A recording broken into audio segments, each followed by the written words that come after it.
हर माँ बाप का सपना होता है कि हमारी बेटी ससुराल में शांति से रहे, बढ़िया से रहे और ये समझकर शादी करते हैं। लेकिन एक सनसनी मामला प्रकाश में आया है, जहां एक बेटी की शादी के बाद एक बेटा जन्म होता है और उनके पति का देहांत हो जाता है। उन जो पति खत्म होने के बाद अपने नानी घर रहते हैं, अपनी मामी के पास, और पति के खत्म हो जाने के बाद मामी उस बेटी को घर से निकाल देती हैं। अब उस बेटी का दुख भरा जो बयान है, मीडिया में क्या कुछ कहा है बेटी ने आपके सामने। 3 साल पहले जिस बेटी की शादी हुई, अब उनके पति का देहांत हो चुका है और उसका नन्ना मुन्ना बच्चा है जो आप देख रहे हैं। अब बेटी दर दर की ठोकरें खा रही हैं और जिस मामी घर इनके पति रहते थे, जिनका देहांत हो चुका है, अब वो घर से निकाल रही है, बार बार मार रही है, प्रताड़ित कर रही है जो सास है।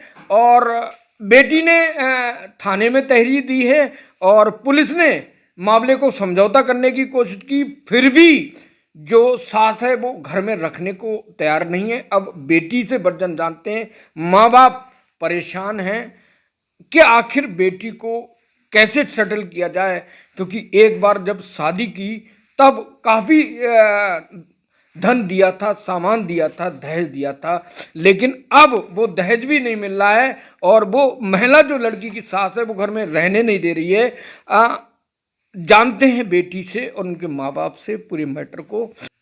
बेटी से जानना चाहते हैं क्या हुआ था, आपके पति कब खत्म हुए और कब शादी हुई। कब शादी हुई आपकी? मेरी शादी 21 में हुई थी। 2021 में हुई हाँ। थी।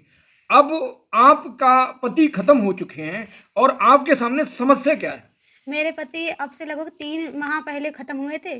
तब से मेरी सास अपने मायके चली गई है, घर में ताला डालकर, ना मुझे रहने दे रही हैं। मैं तब से अपने मायके में ही रह रही हूँ और मैंने उनसे फ़ोन करने के लिए संपर्क किया था, जो कि मुझे बार बार धमकी दे रही हैं कि अपना सामान, शादी का सारा जो सामान, बेड वगैरह, फर्नीचर है, वो भर के ले जाओ। अब आप ही बताओ मैं कहाँ जाऊँगी? अपने पिता के घर पर कब तक रहूँगी? कल वो भी मुझे अपने घर से निकाल देंगे तो मैं कहाँ जाऊँगी? तो सीएम योगी आदित्यनाथ जो बेटियों को, अपराधियों के खिलाफ कड़ी कार्रवाई करते हैं और इस बेटी परेशान है, बेटी सीएम योगी आदित्यनाथ से न्याय के लिए क्या कहना चाहते हैं? मैं उनसे यही न्याय मांगूंगी कि वो मेरी सास को दंडित करें और उन्हें मुझे रहने के लिए अनुमति दें। बस मुझे उस घर में रहना चाहिए। वो मेरा घर है, मेरा परिवार है, जो कि वो मुझे यहाँ अपने ससुराल में रहने नहीं दे रही हैं। अपने मायके चली गई हैं। मायके वालों उन्हें चढ़ा धमका रहे हैं। उनके नाम जो 10 बीघा ज़मीन है उसके लिए उन्हें अक्सर उकसाते रहते हैं कि इसे घर पर मत रहने दो, ताकि ये कहीं आगे चलकर उस ज़मीन की हकदार ना हो जाए। पुलिस में तहरीर के बाद पुलिस ने क्या कहा? पुलिस वालों ने पहले हक देने के लिए मुझसे कहा था कि आप ससुराल में रह सकती हो, लेकिन बाद में वो मेरी सास के ही साथ हैं कि वो कह रहे हैं तुम्हारी जो पति की पुरानी जो माँ बाप की संपत्ति है वहाँ पर रहो। लेकिन मैं उन्हें नहीं जानती हूँ। मेरे असली सास ससुर यही थी जो मेरी मम्मियाँ सास है, जो आज मुझे रहने नहीं दे रही है। बरेली के थाना क्षेत्र में इनकी ससुराल है। अब जानते हैं कि आखिर इस बेटी के साथ क्या, पुलिस को जब तहरीर दी तो पुलिस ने किस तरह रिस्पॉन्स दिया? पहली बार में जब मैं गई थी पुलिस थाने में, तो पुलिस वाले मेरे साथ में थे। वो कह रहे थे जब आपकी शादी आपकी ससुराल में मम्मियाँ सास के यहाँ हुई है तो आपका हक बनता है उस घर में रहने का। लेकिन दूसरे ही दिन ना जाने क्या किया मेरी सास ने कि पुलिस वाले मेरे खिलाफ हो गए और कह रहे हैं अपने पति के जो पुराना घर है वहाँ जाओ। अब आप लोग बताओ, मैं अकेली अपने बच्चे के साथ रहकर वहाँ कैसे रह सकती हूँ अकेली? अगर मेरी सास होगी तो मैं उसके साथ रह लूँगी, लेकिन मैं अकेली अवस्था में वहाँ कैसे अकेले रह लूँ? बेटी की माँ से बात करना चाहते हैं। जी बताइए, बेटी का न्याय नहीं मिल रहा है, क्या कहना चाहेंगी? हमारी बेटी को न्याय नहीं मिल रहा है। वो अब हमारे ढंग रह रही है, हमें बहुत बुरा लग रहा है। अब हमने अपनी ससुराल रहा है, हमने इतना 10 लाख खर्च भी करा, वो नहीं रह रही है हमारी लड़की के साथ और नहीं रहने दे रही है। चाबी मांगी तो बोली अपना सामान ले जाओ लेकर के। हमारी लड़की कहाँ रहा है? पीड़ित बेटी के पिता से बात करते हैं। क्या नाम है आपका? मेरा नाम श्री इसी प्रसाद जी है। कब शादी की थी बेटी की आपने? 2021 में। बेटी के पति खत्म हो जाने के बाद अब किस तरह की समस्या ससुराल में हो रही है? मेरे संग बहुत गलत अन्याय हो रहा है और 2 ही महीने अपनी बेटी की शादी करी। उस समय सब गांव वालों ने कहा ये मामी की ज़मीन है, इसी हक का बचपन में मामी ने इसे गोद ले लिया है, छोटे से रहा है, इसको सारी ज़मीन इसको दी जाएगी।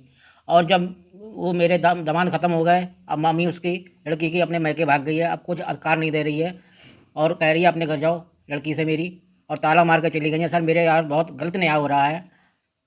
मैं योगी जी से अनुरोध करता हूँ कि हाथ जोड़ के, हाँ। मैं योगी जी से हाथ जोड़ के अनुरोध करता हूँ कि मेरे साथ न्याय करना चाहिए सर। और मैं बहुत गरीबी आदमी हूँ सर, बहुत अन्याय हो रहा है मेरे साथ में। जब शादी हुई थी लड़की की तो मामी ने क्या कहा था आपसे, क्या वादा किया था?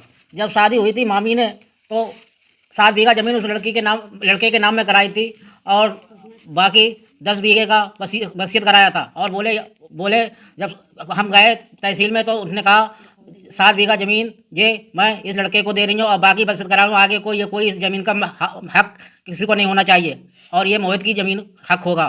ये सब तहसील बहेड़ी में लिखवाया था। उसके बाद मैंने अपनी लड़की की शादी की और सब गाँव वालों ने भी कहा कि यहाँ को ये ज़मीन सारी इस लड़के की है। छोटे से ही लड़के को पाला है इन्होंने और यहाँ रखा है और मेरे साथ ये गलत अन्याय हो रहा है सर, बहुत गलत अन्याय हो रहा है। मैं योगी जी से प्रार्थना करता हूँ कि मैं अब मेरी लड़की कहाँ जाए। मेरा एक लड़का था वो भी ख़त्म हो गया, अब बेटी का एक नन्ना मुन्ना बच्चा है और एक छोटा सा उस बच्चा है 2 साल का बच्चा है और वो बच्चे को लेके कहाँ जाएगी हैं।